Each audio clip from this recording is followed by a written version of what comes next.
আপনাদেরকে Saint Martin থেকে সুস্বাগত জানাই। আমি ইমরুল হাসান। আমি দাঁড়িয়ে রয়েছি সেন্ট মার্টিনে।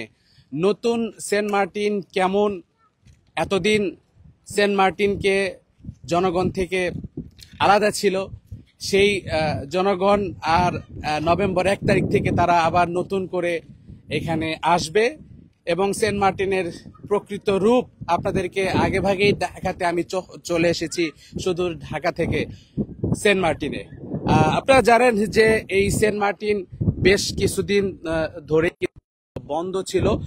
আহ, দ্বীপের সৌন্দর্য এবং মাছ সহ দ্বীপের প্রাকৃতিক সৌন্দর্য যেন বিঘ্নিত না হয়, সেই কারণে কিন্তু সরকার কর্তৃক অনেকদিন ধরেই সেন্ট মার্টিনে ভ্রমণ জনসাধারণের নিষেধ ছিল। আমরা গণমাধ্যম কর্মীরা ছাড়া এবং যারা দ্বীপের বাসিন্দা রয়েছে তারা ছাড়া এখানে কিন্তু বাইরের কোনো পর্যটক এখানে আসেনি, আমরা কাউকে দেখতেই পাইনি।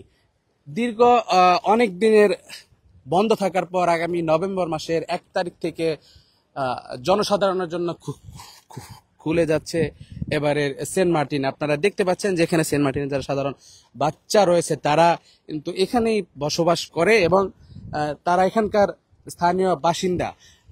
এবং আপনারা দেখছেন যে সেন্ট মার্টিনের নতুন যে সৌন্দর্য সেটি আপনাদেরকে তুলে ধরতে আমি ঢাকা থেকে প্রায় 500 মাইল পাড়ি দিয়ে সেন্ট মার্টিনে এসে উপস্থিত হয়েছি। সেন্ট মার্টিনের বর্তমান যে পরিস্থিতি সেটি আপনাদেরকে তুলে ধরব। জীববৈচিত্র্যের নানা পরিবর্তনের কথা আমরা শুনেছি এবং নতুন প্রাণ ফিরে পেয়েছে সেন্ট মার্টিন, সেটি আপনাদেরকে সরাসরি দেখাতে আমি চলে এসেছি ঢাকা থেকে আপনাদেরকে দেখাতে। দেখতে পাচ্ছেন যে এইটি মূলত হচ্ছে একটি জেটি ঘাট। এখানে সেন্ট মার্টিনে যারা আসতেন নিয়মিত তারা এই জেটি ঘাটে এসে অবস্থান, এখানে এসে নামেন জাহাজ থেকে এবং তারপর এখান থেকে তারা সুদূর পায়ে হেঁটে সেন্ট মার্টিনের মূল ভূখণ্ডে চলে যান। এবং পাশাপাশি দেখতে পাচ্ছেন যেখানে শত শত জেলের নৌকা ভিড়ানো রয়েছে। এই নৌকাগুলি দিয়ে মাঝি যারা রয়েছে তারা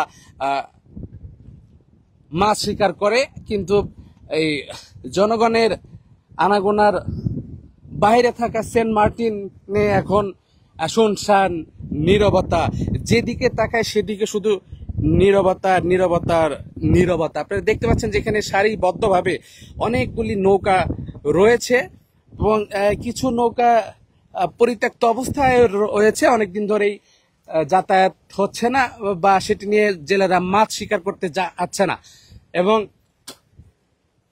যার কারণে অনেকদিন ধরে কিন্তু এটি এই অবস্থায় রয়েছে। এবং আরেকটি বিষয় যেটা আপনাদেরকে দেখাতে চাই যে এই জেটি ঘাটটি কিন্তু প্রায় পরিত্যক্ত হওয়ার মতো অবস্থায় রয়েছে এবং দূরে যদি আপনাদেরকে জুম করে একটু দেখানোর চেষ্টা করি যে এখানে কোস্টগার্ড, বাংলাদেশের কোস্টগার্ড যারা সমুদ্রে পাহারা দিয়ে থাকে তারা এখানে তাদের জাহাজটিকে নোঙর করে রেখেছে এবং দূর পাশে আরেকটি জাহাজকেও আমরা দেখতে পাচ্ছি। তারা নিরাপত্তার স্বার্থে সেন্ট মার্টিনকে প্রতিনিয়ত তারা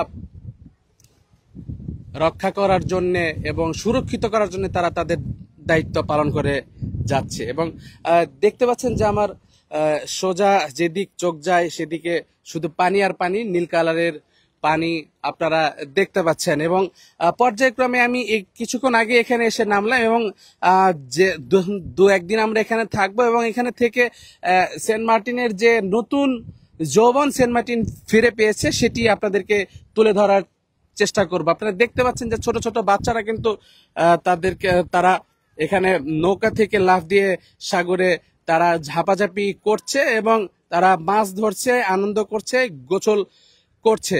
আপনাদেরকে সবকিছুই দেখানোর চেষ্টা করব। সেন্ট মার্টিনের নতুনত্ব, নতুন যৌবন আপনাদেরকে লাখো কণ্ঠের পর্দায় আমি দেখাবো। ইমরুল হাসান, আপনারা লাখো কণ্ঠের সাথেই থাকবেন।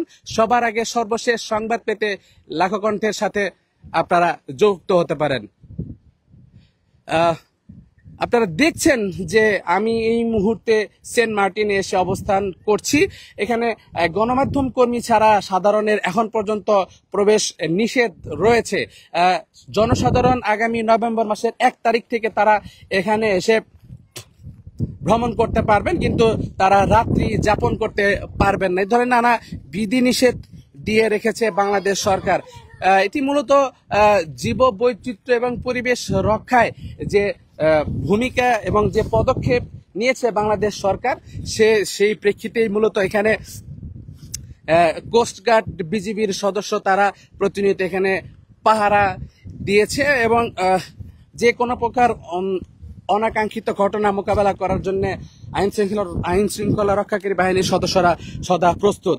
আপনাদেরকে আরেকটা তথ্য দিয়ে জানিয়ে রাখতে চাই যে আমি কিন্তু যে স্পিড বোট আপনারা দেখতে পাচ্ছেন, যে স্পিড বোটে করে আমি এসেছি সেই শাহপরী দ্বীপ থেকে। এইখানে আসতে প্রায় 40 মিনিটের মতো স্পিড বোটে সময় লেগেছে। স্পিড বোটের জার্নিটা একটু অন্যরকম ছিল আমার কাছে, কারণ প্রচন্ড ঢেউয়ের কারণে প্রতিনিয়ত আমার মুখে পানির ঝাপটা এসে লাগছিল। কিছুটা ভয় ছিল, কিছুটা আতঙ্কও ছিল তবু। এবং আরেকটি বিষয় যদি আপনাদেরকে জানিয়ে রাখতে চাই, যেখানে আমরা ঠিক মায়ানমারের বর্ডারের কাছ দিয়ে আমরা এই সেন্ট মার্টিন দ্বীপে এসেছি। প্রতিটি মুহূর্ত আসলে এখানে আতঙ্ক এবং ভয় নিয়ে যারা স্থানীয় মানুষ আছেন তাদের চলাচল করতে হয়। আপনাদেরকে এই তথ্যটি জানিয়ে রাখলাম। যারা আসবেন তারা মানসিক প্রস্তুতি এবং মনের সাহস নিয়ে আপনাদেরকে এখানে আসতে হবে। সরাসরি